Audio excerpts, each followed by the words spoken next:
Este jueves 10 de abril es un día triste para el fútbol mundial por la pérdida de uno de los grandes genios del fútbol mundial, aunque France Football, la revista, en 2019 decidió no ponerlo como uno de los 50 mejores técnicos de la historia. Leo Beenhakker, que revolucionó el fútbol, lo que es el hombre de Países Bajos, fue un genio del balompié. Perdió la vida a los 82 años de edad. Aún las causas de su fallecimiento no están claras. Los equipos a los que dirigió y con los que ganó ligas, con el Real Madrid ganó ligas, también con el Ajax. Repito que estuvo en 2 Copas del Mundo, también tuvo paso por el Feyenoord, estuvo en Turquía, estuvo también con la selección de Trinidad y Tobago, con Polonia. Bueno, también dirigió Países Bajos, su nación, aquella Copa del Mundo en la que quedó eliminado a manos de una muy poderosa Alemania en el año de 1990. Descanse en paz, Leo Beenhakker, símbolo del americanismo, a pesar de que no ganó un torneo en esos torneos largos. Los viernes por la noche ir al Estadio Azteca era un deleite, ver jugar a Leo Beenhakker, a François Omar Villic. Los inicios de Cuauhtémoc Blanco tenían también en la delantera a Pedro Pineda, a Saguiño. Era un equipo explosivo, dinámico y que entretenía a la gente. Y para hablar al respecto, alguien que estaba muy joven cuando llegó Leo Beenhakker al fútbol mexicano, 1994-95, aquí en Zona Caliente, a la cual le damos la bienvenida, es a Israel López. Mi querido Isra, bienvenido a este espacio para hablar de Leo Beenhakker. Arrancaremos con él, porque me decías fuera de cámaras que tú tenías un año de haber debutado en el fútbol mexicano cuando llega Beenhakker y yo insisto, vino a revolucionar el fútbol y a darle otra cara a la Liga Mexicana y hasta la puso en la órbita mundial. Leo Beenhakker, para ti, ¿qué significó en su paso en el fútbol mexicano? Correcto. Muchas gracias. Un gusto saludarte, Emilio. Sí, la verdad es que yo llevaba apenas un año, a lo mucho. Yo debuté en el 93, él llegó en el 94. Y lo que sí te puedo decir es que enfrentaba a un América que era muy espectacular, bien lo dices. Creo que su estilo, su metodología o el estilo de juego que trató de implementar en ese entonces fue muy bueno. Bien lo dices, eran partidos donde América metía muchos goles, tenía muchas oportunidades y la verdad es que un tipo que me parece vino a sumar para bien en el fútbol mexicano y como él, pues muy pocos han podido venir o dejar una huella como él lo hizo. Creo que su mejor papel lo hizo en el Madrid, que cuando llega a México ya teníamos ese conocimiento de él y sin lugar a dudas los jugadores que tuvieron la fortuna de estar al mando de él, me imagino que le han de haber aprendido muchísimo y hoy día pues, estarán agradecidos y mandándole un mensaje ahí al cielo, al Señor, de que pues, todo lo que hizo, la verdad, fue por bien del fútbol mexicano. A ver, sobre todo, la forma de dirigir de Leo Beenhakker en esos años 90, cuando, a ver, estaba muy bien Pumas, estaba muy bien Chivas, Sí, o sea, había sí. muy buena cantera de los Pumas, si tú lo sabes, y eran los equipos a los que se seguía. Incluso el Necaxa empezaba a ser de esos equipos Empezaba poderosos, a tener ¿no? esa época gloriosa. Sí, a invertirle, a traer buenos futbolistas y demás. ¿Qué hizo diferente Beenhakker que no se hacía en los años 70, en los 80, incluso a mediados de los 90 en el fútbol mexicano? Y que te repito, para mí, pues cambia la forma de trabajar en este balompié. ¿Qué es lo que tú consideras que fue su mayor virtud? Para mí el juego vertical que tenía ese equipo. Otro punto importante, nunca se había traído, por ejemplo, jugadores africanos y él es de los primeros que trae, bien recordar a Villic o Kalusha, dos jugadores que la verdad vinieron a marcar cierta época, que vinieron a marcar cierta diferencia en el fútbol mexicano y que sumaron definitivamente a eso. El juego, insisto, era un estilo de juego muy vertical, muy agresivo y eso como rival pues te tenía hasta cierto punto preocupado, pero agradecías ese tema porque al final te permitía jugar al tú por tú y con grandes jugadores. Sí, porque recuerdo esa Copa Africana de Naciones que trae de Zambia justamente a Kalusha Bwalya y luego también venía de marcarle gol en el primer partido de la Copa del Mundo del 94, Villica, la selección de Argentina, aquel partido que gana Camerún. Digamos que también era un visionario. ¿Consideras que era un visionario y que era un tipo que observaba el fútbol en tiempos donde no era tan fácil tener, digamos, la perspectiva de lo que pasaba en Italia, lo que pasaba en España, lo que pasa en Argentina, etcétera? ¿Tú lo veías también como un visionario, perdóname, o qué hablaban, por ejemplo, en Pumas o en otros equipos de lo que hacía Leo Beenhakker más allá del terreno de juego? Me parece que el estilo de juego, insisto, iba más por la metodología que él utilizaba en el día a día. Eso le ayudó a que este equipo sí revolucionara un poco en el sentido de jugar a más velocidad, el juego era muy vertical, muy agresivo, insisto, y entonces eso empezó a llamar la atención. E indudablemente los jugadores empezaron a lucir y bueno, un delantero como Villic era muy peligroso. Sabías perfectamente que por las bandas tenías que cubrir muy bien a un jugador que empezaba como lo era Cuauhtémoc, que le daba mucho la oportunidad. Jugadores de experiencia como Del Olmo, otros chavos como Villa, como Terrazas, toda esa camada, me imagino que han de haber aprendido muchísimo y el tema del entrenamiento, me imagino que ha de haber sido muy enriquecedor y obviamente pues un tipo que traía otro estilo de juego y que sí, indudablemente cambió en el fútbol mexicano. Qué mejor que tengamos en la línea telefónica y vía Zoom al portero entonces del América, al titular, Adrián Chávez. Tenía 33 años cuando llega Leo Beenhakker. Adrián, te damos la bienvenida y gracias por la oportunidad de platicar aquí con nosotros, que nos cuentes cómo fueron esos tiempos de Leo Beenhakker y sobre todo lo que hablaba Israel, cómo eran las pláticas, los entrenamientos y demás. Si nos puedes detallar y te agradecemos este tiempo, Adrián. Bienvenido. No, al contrario, gracias a ustedes. Un abrazo ahí, Raja. Y fue mi compañero también en Puma, Chiquilín. No creció mucho. Abrazo, negrito. Pues mira, la verdad, muy apesadumbrado porque realmente es una persona que se dio a querer aquí con nosotros, nos enseñó muchísimo. Igualmente, Raja, igualmente. Sí, nos enseñó muchísimo, nos marcó mucho. Creo que entrenadores como él difícilmente te encuentras en el fútbol. Un hombre que te deja huellas tanto dentro como fuera de la cancha, y creo que a muchos de nosotros nos marcó como entrenador y más como persona. La verdad que yo tengo una grata, ¿cómo puedo decir?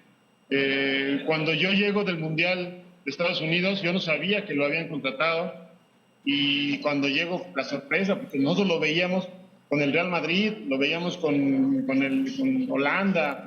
Dijo, ¿cómo una persona como él viene aquí a México a dirigirnos? Y la verdad, una grata sorpresa porque empezamos a jugar de una forma que él no se preocupaba por qué rival jugábamos, contra qué rival jugábamos la siguiente semana. Él nos decía, nos tenemos que jugar de esta forma y el equipo rival que se preocupe. De él aprendí muchas cosas de esas, que realmente no te tienes que preocupar por el rival, sino por hacer tú las cosas bien para poder trabajar el partido que tú quieres y la forma como lo quieres. Y siempre para adelante, nunca para atrás. Es una de las cosas que él nos enseñó muchísimo. Y aunado a que, pues, como lo estaba platicando Israel, jugadores como Kalusha y Villic, que otra vez, vuelvo a repetir, en México siempre hablan de que los extranjeros vienen aquí y se tienen que adaptar.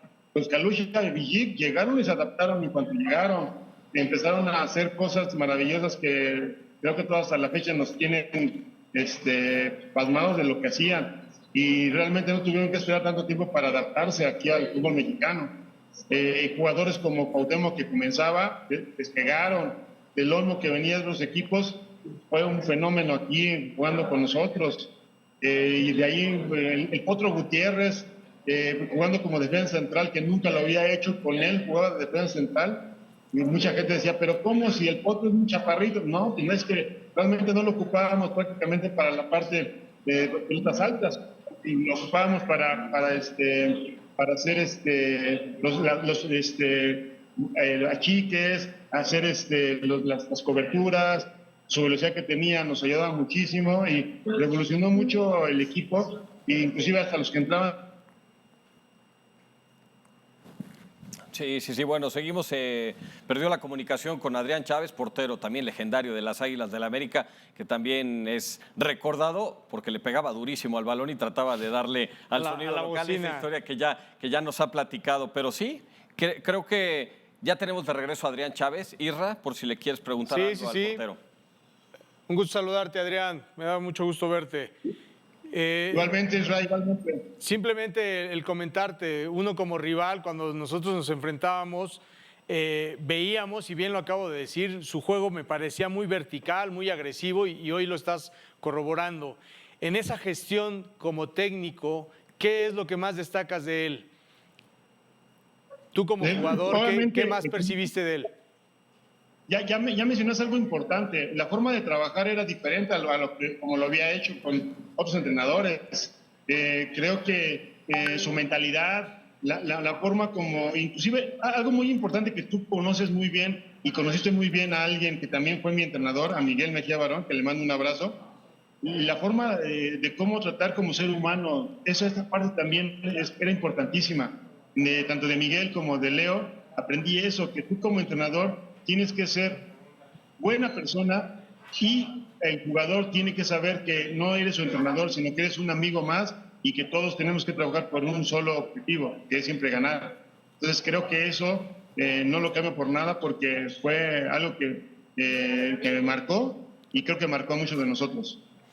¿Consideras, Adrián, que el hecho de que el América no hubiera sido campeón y que también quizá estaban poniéndole muy alta la expectativa al trabajo de Leo Beenhakker con lo bien que habían jugado? Porque recuerdo que en aquel primer torneo Sague y también Villeca anotaron más de 30 goles cada uno, ¿no? En esos torneos largos. ¿Crees que el fútbol mexicano y sobre todo el América de aquellos años no estaba preparado para tal éxito tan rápido de Leo Beenhakker y que le pusieron muy alta la expectativa? No, mira, fueron cuestiones, tú sabes muy bien que extra cancha, lo que aconteció, por lo que realmente hubiéramos, digo, siempre he mencionado que el hubiera no existe, pero creo que con Leo continuando en el equipo, no solamente hubiésemos sido campeones ese año, porque de verdad, ya Ira lo está mencionando, no había equipo de verdad que se nos pusiera enfrente, porque realmente nosotros hacíamos un fútbol ofensivo, un fútbol que realmente teníamos que desplegar hacia el frente. Nos hacían 1 o 2 goles, pero nos hacíamos 5, 6, 7, 8, hasta 9 goles.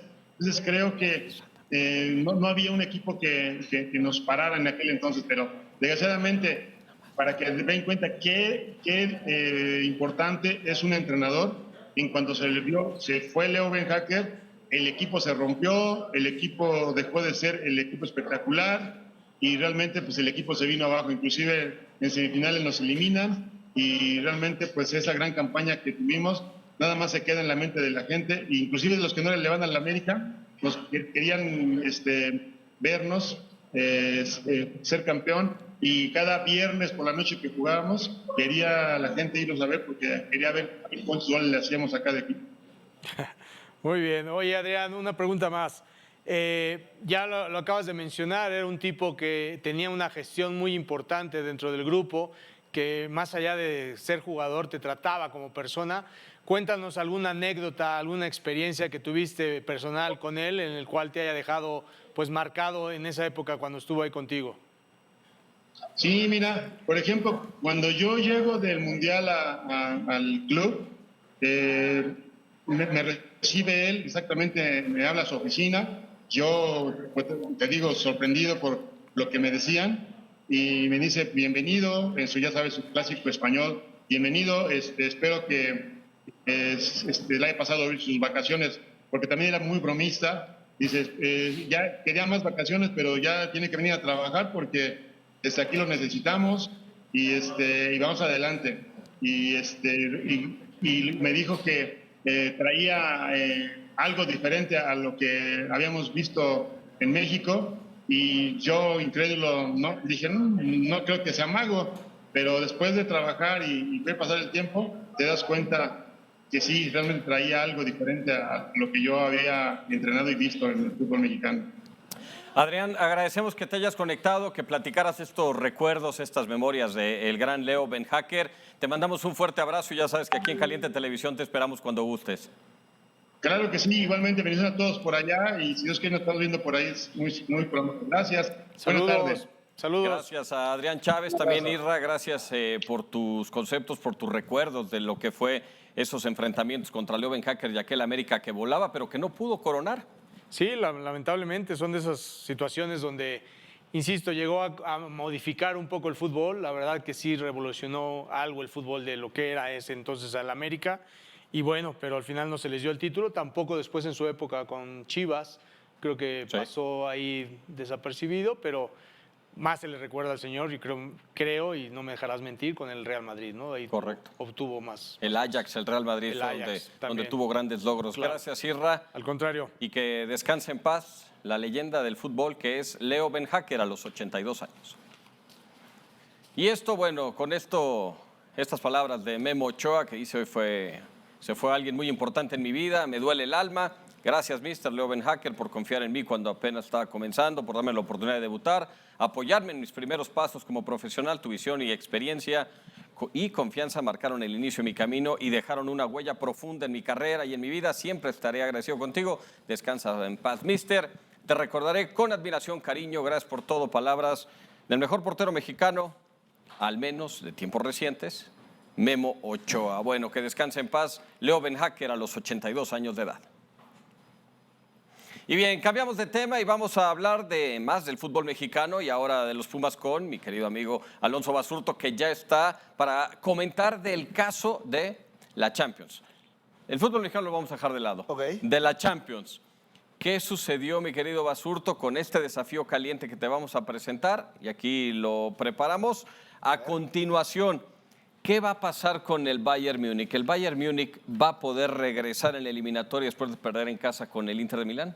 Para mí no, Emilio, ¿cómo están? Muy buenas tardes. En concreto, creo que el Inter de Milán en el Giuseppe Meazza va a ser una auténtica fortaleza. Creo que si algo sabe el equipo italiano es resguardar el cero en la portería. Y teniendo la ventaja del 2-1 en el partido de ida, me parece que será bastante complejo para los bávaros poder acceder al gol. Sí, de acuerdo, ¿no? Ese golazo de Lautaro Martínez. Vamos con este otro equipo alemán. ¿Ha decepcionado o qué te parece lo que le ha sucedido al Borussia Dortmund? ¿Cómo calificar la participación de este cuadro bávaro también en la Champions League? Para mí, Emilio, creo que era muy favorito el Barcelona. Se esperaba que el conjunto culé pudiera llevarse cierta ventaja. Lo que sí sorprendió es el marcador tan abultado, ¿no? El 4-0 me parece deja sentenciado completamente ya la eliminatoria y se antojaba que para el partido de vuelta en el Signal Iduna Park el Borussia Dortmund pudiera oponer un poco de resistencia. Sin embargo, me parece que lo que puede hacer el conjunto alemán es poco y nada. Realmente frente a un Barcelona que yo me atrevo a decir, el partido de vuelta será sobre la misma tónica, ¿eh?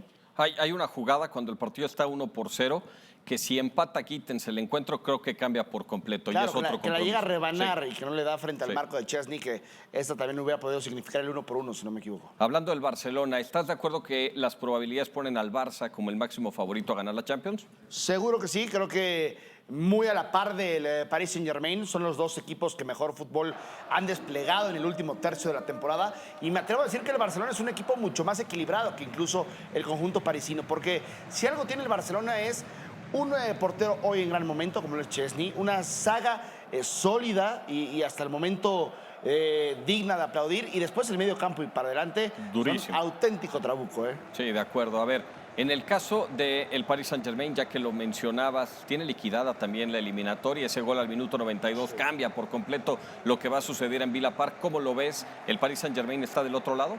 Mira, el Paris Saint-Germain y Luis Enrique me parece han sido una de las mejores combinaciones que podemos resaltar en este año futbolístico, porque más allá de que el conjunto parisino tenga hoy un buen funcionamiento colectivo, ya demostró que el 3-1 contra el Aston Villa también dejó claro y dejó las sensaciones que en el tema individual tiene muchísimo que hacer. Kvaratskhelia, Dembélé, Gonzalo Ramos, Vitinha, Fran Ruiz. Sí. De todo un poco tiene. Sí, es un equipazo este del Paris Saint-Germain. Cuando parecía que en la era post de Mbappé iba a cambiar la historia, claro, es otro equipo. Hablando de Mbappé y el Real Madrid, ¿fue todo para el Real Madrid en la Champions? Para mí, no. Creo que al Real Madrid hay que ponerle el último ¿Cuál clavo. traes abajo? ¿La del Madrid? No. No la traes otra. Hay que ponerle el último clavo en el ataúd y para eso faltan 90 minutos, Emilio. Si hay un equipo que puede remontar y que nos ha acostumbrado a sufrir en ese tipo de partidos, y hay un torneo el cual lo tiene dominado, es este, y es el Real Madrid en el Santiago Bernabéu. Entonces me parece que al Real Madrid hay que darle el beneficio de la duda y hay que darle los segundos 90 minutos, porque por ahí el 2-0 en la primera mitad cambiaría muchísimas cosas. Y si hay un equipo que no sabe concretar ciertas ventajas, es el Arsenal. Sí, de acuerdo. Entonces, hace apenas un año vimos al Madrid regresar contra el Manchester City, que jugaba una brutalidad. Claro, y contra el Bayern München en los últimos minutos. Sí. Entonces creo que hay que ver los segundos 90 minutos para decir que el Real Madrid está muerto. Y la última, hablábamos de el Aston Villa, que cerrará en Villa Park esta eliminatoria con el Paris Saint-Germain. ¿Qué tiene que hacer el otro español, Unai Emery, para darle la vuelta al resultado allá en casa con el Aston Villa? Mira, ¿qué puede hacer? Creo que tendría que esperar una noche trágica para el Paris Saint-Germain y salir en una noche también sumamente positiva. Ahora, me parece que lo de Aston Villa ya cumplió, O sea, estar aquí en esta instancia y a lo mejor tratar de rescatar e irse eliminados dignamente, si se puede llamar así, sería un buen resultado. Ganar el partido de ida, aunque no logren el partido de vuelta, no logren la clasificación, puede ser un buen resultado para Unai Emery. Y creo que han llegado más lejos de lo que mucha gente pensó, Aston Villa. Mi querido Basurto, tú también llegaste demasiado lejos en este espacio de Caliente Televisión, Gracias, pero amigo. te veremos más adelante. Perfecto, claro que sí. Gracias por tu tiempo. Buena Bueno, tarde. Hasta vamos a continuación con las calientitas aquí en Zona Caliente. Estas son las calientitas. Gran Premio de Bahrein. La Fórmula 1 se aproxima para la cuarta fecha de la temporada 2025 en Bahrein, donde hace poco menos de 2 meses se disputaron los tests de pretemporada. Lando Norris, Oscar Piastri y Max Verstappen buscarán repetir triunfo por primera vez, mientras que los demás candidatos intentarán aprovechar el conocimiento sobre la pista de Sakir, que dejó, por cierto, la pretemporada para aspirar por primera vez conquista del 2025. Warriors pierden en la última jugada. Un triple del exjugador de Golden State, Harrison Barnes, sobre la bocina. En la última jugada del partido deja boquiabiertos a los Warriors, que pasan del cielo al infierno. Se complican el camino rumbo a los playoffs. Luka Doncic conmovido hasta las lágrimas, luego de que Doncic volvió por primera vez a la que durante 6 temporadas fuera su casa. Los Mavericks, como sus aficionados, le brindaron un emotivo homenaje que le provocaron llegar a las lágrimas. El esloveno estaba sentado en la banca esperando el anuncio de las alineaciones iniciales previo al duelo entre Lakers y Mavericks, cuando se proyectó un video de sus mejores momentos con el jersey de los Mavs, mientras 2 aficionados se pusieron de pie para ovacionarlo.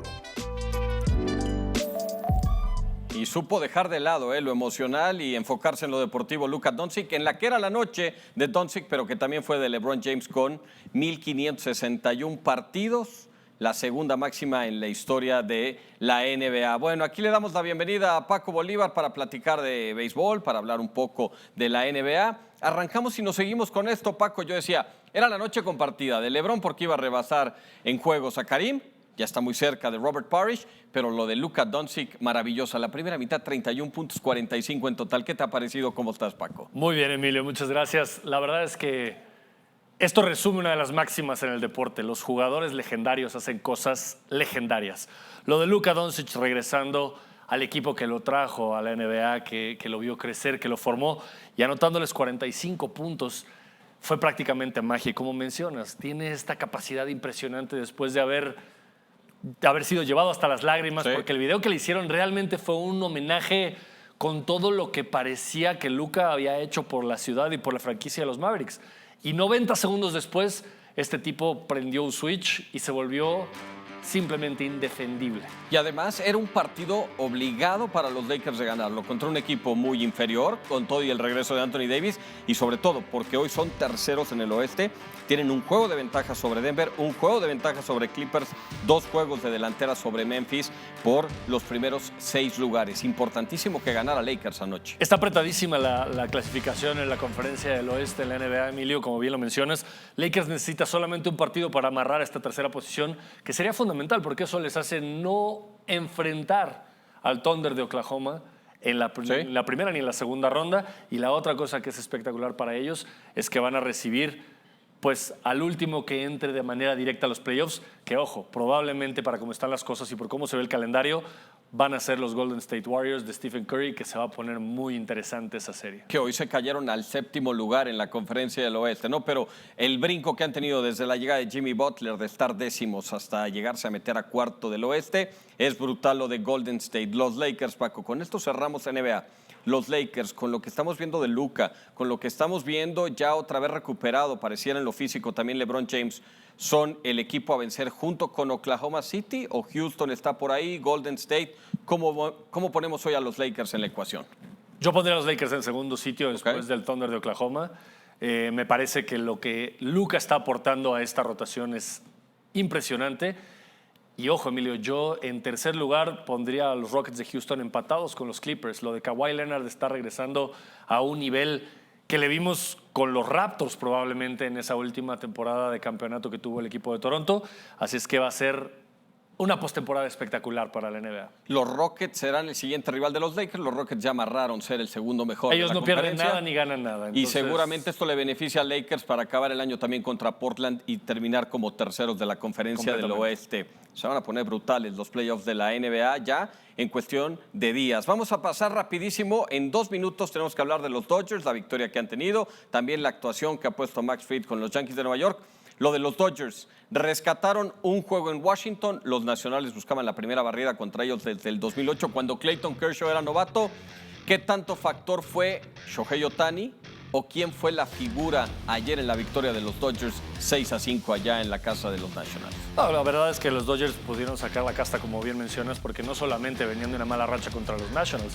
En su gira por Filadelfia también perdieron 2 de 3 partidos. Creo que lo de Ohtani se ve bastante bien. Lo de Grandal también es espectacular. Y yo creo que los Dodgers todavía están terminando de ajustar sus piezas para ver cuál es el ritmo de partido en esta primera fase de la temporada.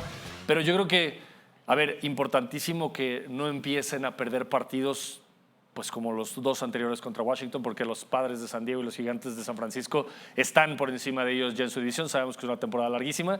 Sin embargo, yo creo que los Dodgers deben de ajustar estas cosas, sobre todo ahora que vienen otra vez a jugar contra los Cubs de Chicago. Sí. Ayer otra vez Teóscar Hernández, ¿no? Que está segundo en remolcadas, tercero en cuadrangulares, es el que les da la victoria. Los Dodgers han ganado 10 partidos, pero 8 han sido viniendo de atrás. Cerramos con esto de los Dodgers contra los Cubs. Han colocado en la lista de lesionados a Blake Snell. Los Dodgers van a enfrentar a los Cubs, ya lo hicieron en Japón, ahora será en Dodger Stadium. ¿Qué versión de cada uno de los equipos veremos, Paco?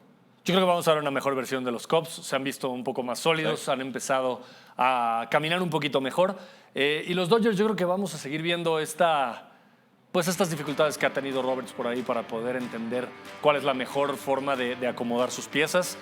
Sin embargo, creo que va a ser una serie bastante más entretenida que la que vimos en la Tierra del Sol Naciente para iniciar la temporada. Y en 2 semanas jugarán en Wrigley Field una serie de 2 partidos. Muy buen inicio de temporada de Kyle Tucker después de firmar por 1 año y de ser de los agentes libres a seguir en la próxima temporada. Aquí nos despedimos. Ha sido todo en Zona Caliente. No se despegue los espacios de Caliente Televisión. Paco Bolívar y Emilio León, nos despedimos y le agradecemos estos minutos que nos acompañó.